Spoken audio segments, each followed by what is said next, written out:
Salut mec, j'espère que tu vas bien. Aujourd'hui dans cette vidéo, je vais t'expliquer comment j'ai sauvé mon style vestimentaire. Parce que oui, on peut parler de sauvetage quand on ne sait pas s'habiller et qu'il ne se passe rien dans notre vie sentimentale. Si tu ne me connais pas et que tu me découvres avec cette vidéo, je m'appelle Geoffrey Nézy, je suis coach dans les relations amoureuses et mon métier c'est d'aider les hommes à faire plus de rencontres avec des femmes qui leur correspondent, donc être dans la bonne zone démographique et pas faire comme tous ces coachs qui abordent comme des acharnés dans la rue, mais plus avoir l'intelligence de se dire bon, qui je suis, comment je fonctionne et où est-ce que je peux rencontrer la femme qui me correspond et derrière comment logistiquement, stratégiquement, je ne sais pas si ça se dit, mais comment je peux mettre en place finalement la relation, séduire efficacement, créer une connexion, une intimité avec cette personne et construire le couple. C'est ce que j'enseigne sur mon site cettefoi-ci.fr à travers des formations, à travers le groupe des authentiques et à travers mes prestations de coaching. Aujourd'hui, je vais te parler de mon style, non pas de son évolution, mais plutôt de comment j'ai sauvé mon style. On réserve l'évolution du style pour une prochaine vidéo avec des photos et tout le tralala qui va bien avec. Tu verras, c'est très marrant. J'ai navigué dans mon Facebook là ce matin. Ah, c'est nostalgique, mais j'étais là. Oh, ah oui, il y a des photos quand même. Ah oui, le style, ouais, il y a de la recherche. On s'approche de ce que l'on flaire, mais c'est pas encore ça. Donc, je te montrerai ça dans une prochaine vidéo. Aujourd'hui, je vais t'expliquer comment j'ai sauvé mon style. Juste avant de te parler et te raconter cette petite anecdote, au passage, c'est grâce à une femme que moi j'ai sauvé mon style en tout cas. Beaucoup d'entre vous sauvent leur style grâce à moi parce que moi c'est une femme qui m'a permis de sauver mon style et elle le sait même pas. Figure-toi, elle le sait même pas. Peut-être qu'elle le saura si elle voit cette vidéo.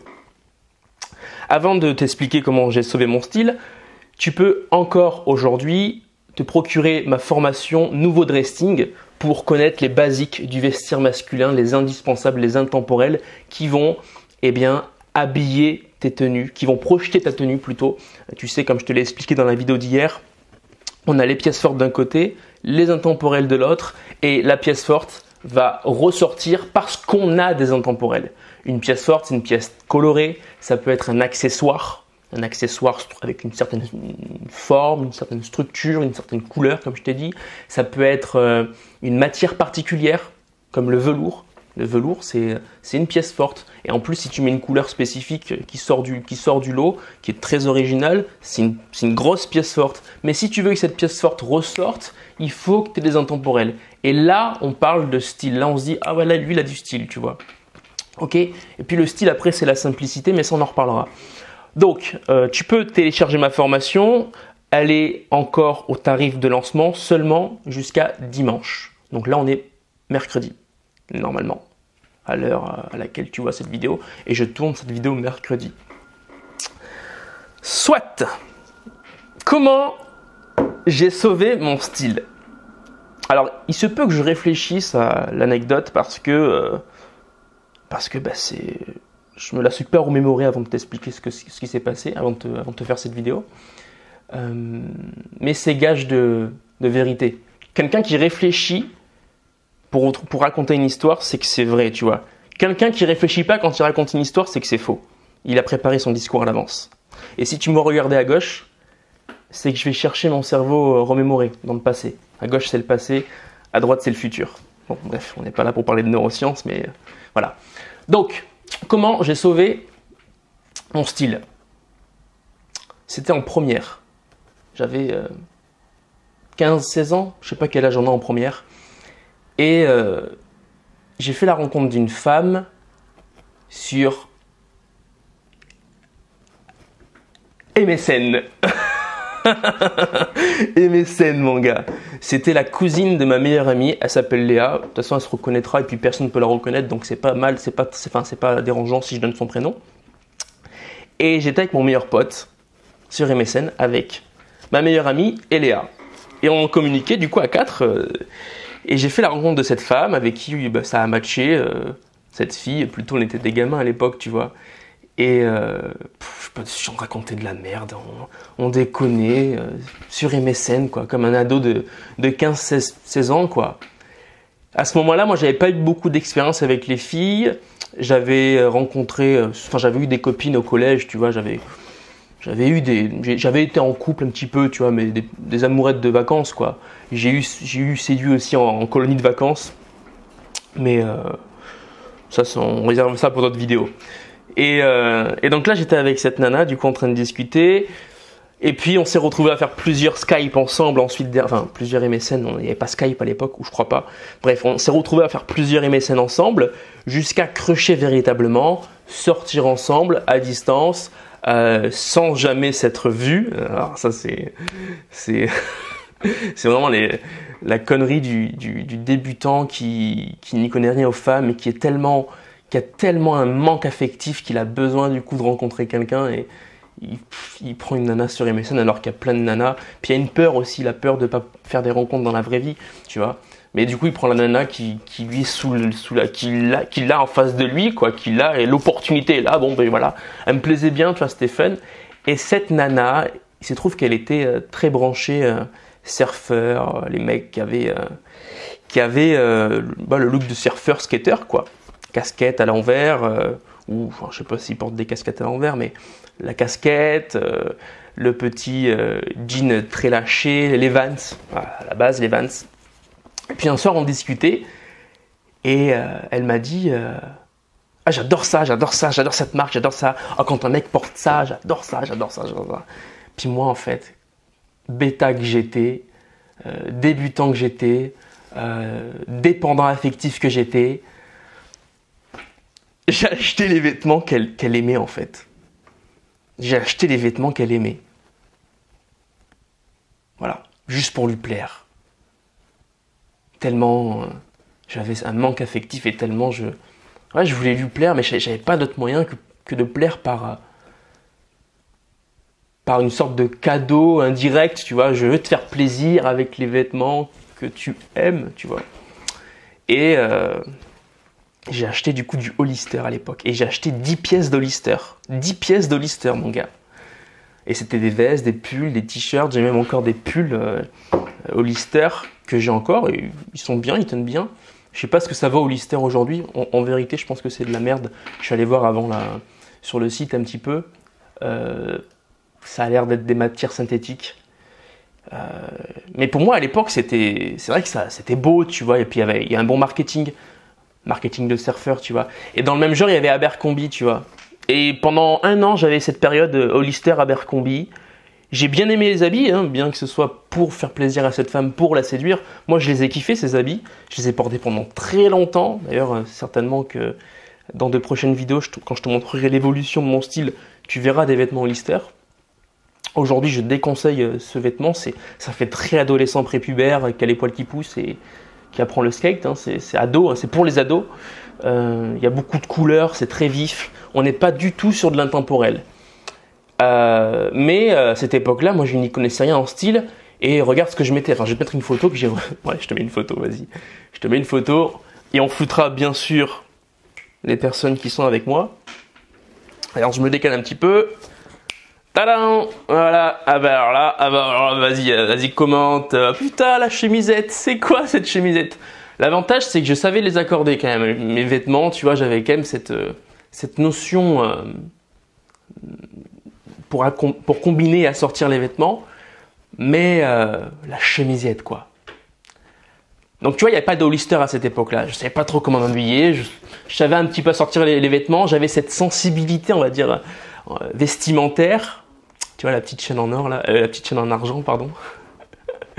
Puis j'aimais les femmes. Ça se voit que j'aimais les femmes, je pense. En tout cas, je commençais à m'y intéresser un petit peu, tu vois. Enfin, on sentait que j'avais les hormones qui s'agitaient, tu vois. J'étais beaucoup entouré de femmes. Je suis toujours beaucoup plus entouré de femmes aujourd'hui que d'hommes. Pour plein de raisons. Que je détaillerai peut-être dans une autre vidéo. Mais déjà, je commençais à me rapprocher des femmes. J'étais sensible à leur intelligence, leur maturité aussi, que les mecs à cet âge-là n'avaient pas. Regarde mon âge, regarde ma bouille. Je dois avoir 16 ans, 17 ans, tu vois. J'ai pas un poil sur le visage. Bah, à cet âge-là, je m'entendais déjà plus avec les femmes. J'étais un peu introverti, je pense que ça se voit un petit peu. Et voilà le genre de vêtements que je pouvais porter.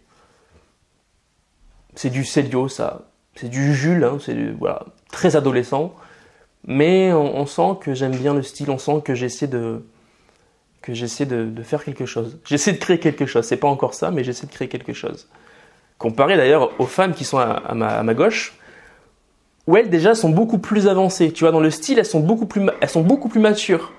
Les femmes sont beaucoup plus matures. Elles ont du goût, contrairement à nous les mecs. Elles ont du goût. Tu vois, elles ont toutes les deux blazers. On est en première. On a 16 piges, 17 piges peut-être. Voilà la sensibilité qu'elles ont, que nous on n'a pas à cet âge-là, et que beaucoup d'entre nous n'ont pas non plus passé la trentaine. J'ai des mecs que je relook, alors je me remets là, la photo tu l'as vue, j'ai des mecs que je relook, c'est pas méchant, c'est juste la vérité, j'ai des mecs que je relook qui font ados, collégiens, ils sortent du collège. Malheureusement, quand tu vas aborder une femme comme ça, et surtout quand tu abordes une inconnue, tu ne peux pas attirer son attention, tu ne peux pas la captiver, tu ne peux pas faire sensation, tu ne peux pas la séduire tout simplement. T'as un look de gamin de 16 ans, alors que elle, ça fait déjà 10 ans, depuis son âge, depuis qu'elle a 16 ans, tu vois, je te remets la photo, depuis qu'elle a 16 ans, qu'elle a cette sensibilité-là et qu'elle s'habille bien. C'est deux horizons différents, c'est deux longueurs d'onde différentes, pardon. Tu ne peux pas séduire. Comme quoi le style c'est hyper important, les femmes sont ultra sensibles au style depuis qu'elles sont gamines. Depuis qu'elles sont gamines, elles essaient de se faire belles. Depuis qu'elles sont gamines, elles essaient elles se maquillent, elles adorent ça, tu vois. Elles jouent avec leurs poupées, elles les rendent très belles, je sais pas, mais même elles aiment, elles veulent être belles, tu vois. Belle robe, princesse, tu vois, tout ça, voilà, la garde-robe d'une femme est plus vite et mieux alimentée qu'un homme au même âge. Regarde le nombre de paires de chaussures qu'une femme peut avoir, regarde le nombre de paires de chaussures qu'un homme peut avoir. Il y a c'est une disproportion, je perds mes mots, mais c'est complètement différent, ça n'a rien à voir, quoi. L'apparence avant tout, les gars. Surtout quand tu abordes une femme dans la rue. Elle te connaît pas. Elle te connaît pas, donc tu peux juste être propre sur toi. Il faut juste être propre sur toi pour qu'elle ait la curiosité de s'intéresser à toi. Voilà, tout simplement. Et tu verras que la séduction, séduire une femme, c'est tellement, mais tellement plus facile quand tu es putain de bien habillé. Mais vraiment, quand tu as cette sensibilité, ce goût pour les jolies choses, mais tu fais une différence terrible aux yeux des femmes. Et puis une femme ne se mettra jamais, même si tu es quelqu'un d'ultra intéressant, une femme ne se mettra jamais avec quelqu'un d'ultra intéressant, mais dont le style n'est pas en cohérence avec le sien. Tu ne verras jamais de couple habillé, ou c'est très rare, mais tu verras jamais de couple, je vais dire jamais, je vais faire une généralité, tu me pardonneras, de couples qui sont habillés différemment, qui ont deux styles complètement différents. Non. Si ça existe, alors il y en a un des deux qui va tenter de donner des conseils à l'autre pour arriver à la hauteur, ou du moins pour qu'il ait un style qui le séduise, tu vois. D'ailleurs, c'est ce que font souvent les meufs. Elles vont relooker leur mec. Et une meuf a le potentiel de changer ton look, de faire de toi un homme, en fait, tout simplement. L'autre jour, je marchais avec ma copine dans la rue.